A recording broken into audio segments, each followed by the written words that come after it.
15 अगस्त 1947 लाल किले की प्राचीर से तिरंगा लहरा रहा था। देश सदियों की गुलामी के बाद सांस ले रहा था, लेकिन खुशियों के साथ साथ चुनौतियां भी पहाड़ जैसी थी। एक तरफ बंटवारे का दर्द था, तो दूसरी तरफ कश्मीर की सरहदों पर मंडराता युद्ध का खतरा।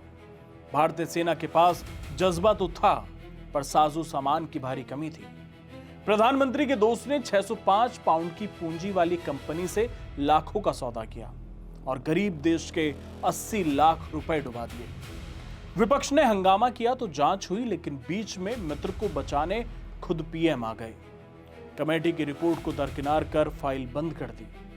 आखिर कौन था वो दोस्त जिसके लिए प्रधानमंत्री ने देश की सुरक्षा को दांव पर लगा दिया था? और ऐसी कौन सी मजबूरी थी कि जिसे सजा मिलनी चाहिए थी, वो बन गया भारत का रक्षा मंत्री। नमस्कार, मैं हूं हर्ष और आप देख रहे हैं डिटेल न्यूज इंडिया। किस्से कहानी के इस एपिसोड में आपको किस्सा सुनाएंगे आजाद भारत के पहले घोटाले का।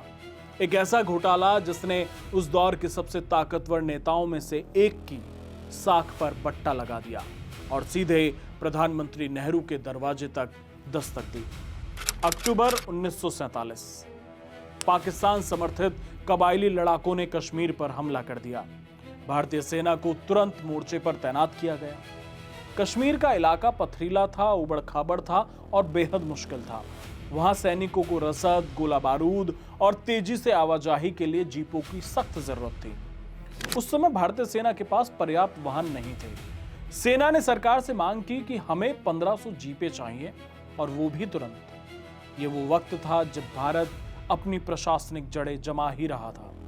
सेना की जरूरत को देखते हुए भारत सरकार ने तय किया कि ये जीपें विदेश से खरीदे जाएंगी और जिम्मेदारी सौंपी गई लंदन में भारत के तत्कालीन हाई कमिश्नर वीके कृष्ण मेनन को।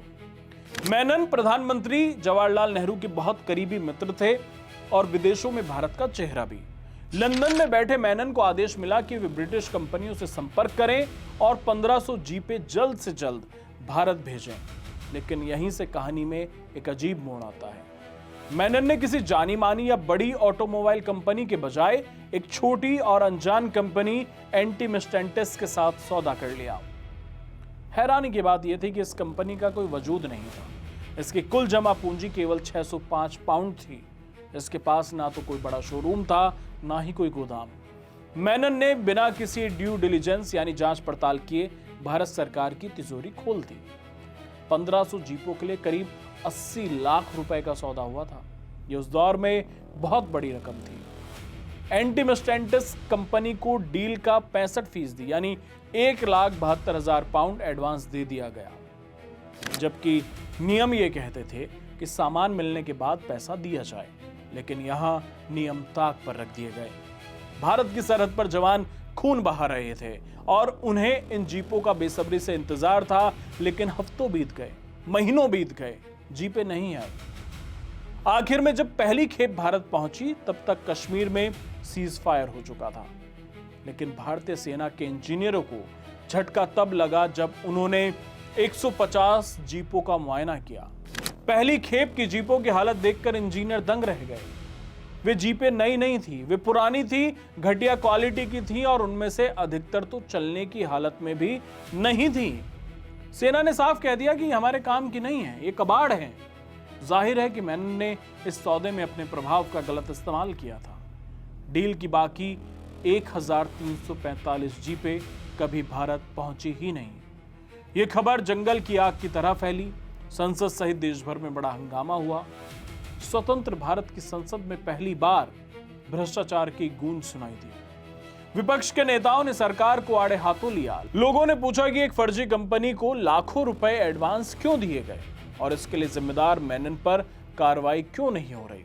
हालांकि संसद में चर्चा के दौरान जवाहरलाल नेहरू ने अपने व्यक्तित्व के प्रभाव का इस्तेमाल करते हुए इस डिबेट को दबा दिया।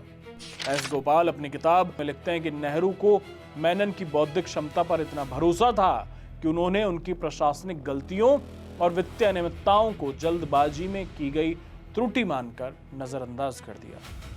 लेकिन जीप खरीद का सौदा रद्द करना पड़ा और मेनन को भी लंदन से वापस बुलाया गया। जीप घोटाले को लेकर देश में आक्रोश था। हंगामे की वजह से प्रधानमंत्री नेहरू पर दबाव बढ़ रहा था। मामले की जांच के लिए अनंत शयनम अयंगर की अध्यक्षता में एक कमेटी बनाई गई। कमेटी ने अपनी रिपोर्ट में साफ कहा कि सौदे में गंभीर अनियमितताएं हुई हैं और सरकारी पैसे का दुरुपयोग हुआ है। लेकिन राजनीति के खेल निराले होते हैं। नेहरू अपने दोस्त मेनन के बचाव में खड़े हो गए। उन्होंने तर्क दिया कि युद्ध की स्थिति में जल्दबाजी में फैसले लेने पड़ते हैं और इसमें किसी की दुर्भावना नहीं थी। बाद में भारत सरकार ने एंटी मिस्टेंटिस कंपनी के खिलाफ मुकदमा दायर किया। यहां फिर गड़बड़ी की गई और भारत की ओर से मुकदमा लड़ने के लिए उस वकील को नियुक्त किया गया जिसका नाम घोटाले के आरोपी मेनन ने सुझाया था। भारत सरकार ने कंपनी के खिलाफ मामला तो दर्ज किया था, लेकिन वो कभी तार्किक निष्कर्ष तक नहीं पहुंचा क्योंकि कंपनी के पास भुगतान करने के लिए संपत्ति ही नहीं थी। सालों तक ये मामला खिंचता रहा। आखिरकार 30 सितंबर 1955 को भारत सरकार ने आधिकारिक तौर पर घोषणा की कि जीप घोटाला केस अब बंद किया जाता है। सरकार ने कहा कि जांच से कुछ ठोस हासिल नहीं हुआ, लेकिन जनता तब और हैरान रह गई जब इस घोटाले के मुख्य आरोपी मेनन को सजा मिलने के बजाय इनाम मिला। 1953 में राज्यसभा सदस्य बने, फिर 1956 में पोर्टफोलियो के बिना मंत्री बनाया गया। 1957 में आखिरकार नेहरू ने मेनन को भारत का रक्षा मंत्री बना दिया, लेकिन नियति को कुछ और ही मंजूर था। 1948 का वो जीप घोटाला शायद एक चेतावनी थी जिसे नजरअंदाज किया गया। 1962 में जब चीन ने भारत पर हमला किया तो एक बार फिर सेना की तैयारी और साजो सामान पर सवाल उठे। आरोप लगा कि रक्षा मंत्री के तौर पर मेनन ने सेना को आधुनिक बनाने के बजाय राजनीति पर ज्यादा ध्यान दिया। कई रक्षा विशेषज्ञ कहते हैं कि मेनन ने 1962 के युद्ध में सराहनीय भूमिका नहीं निभाई और जब चीनी सैनिक लद्दाख में घुसपैठ कर रहे थे तब मेनन पाकिस्तान बॉर्डर पर भारतीय सैनिकों की फौज खड़ी करवा रहे थे। जनरल थिमैया ने पहले ही रक्षा मंत्री से पाकिस्तान बॉर्डर के बजाय चीन सीमा पर सैनिकों की तैनाती का अनुरोध किया था, लेकिन मेनन ने यह कहते हुए उनकी सलाह मानने से इनकार कर दिया था कि हमें चीन से कोई खतरा नहीं है। 1962 के जंग में चीनी सेना के युद्धबंदी रहे ब्रिगेडियर जॉन पी दलवी अपनी किताब हिमालयन ब्लंडर में लिखते हैं कि कृष्ण मेनन ने सेना के भीतर पसंद नापसंद की संस्कृति पैदा की। उन्होंने पेशेवर योग्यता के बजाय उन जनरलों को बढ़ावा दिया जो उनके प्रति वफादार थे या उनकी हां में हां मिलाते थे। इसने भारतीय सेना की चेन ऑफ कमांड की रीढ़ तोड़ दी। दलवी लिखते हैं कि मेनन को विश्वास था कि चीन कभी हमला नहीं करेगा और इसी गलतफहमी ने सैनिकों को मौत के मुंह में धकेल दिया। 1962 की हार के बाद भारी जनदबाव में मेनन को इस्तीफा देना पड़ा। इस दौरान भी नेहरू मेनन का इस्तीफा लेने को तैयार नहीं थे।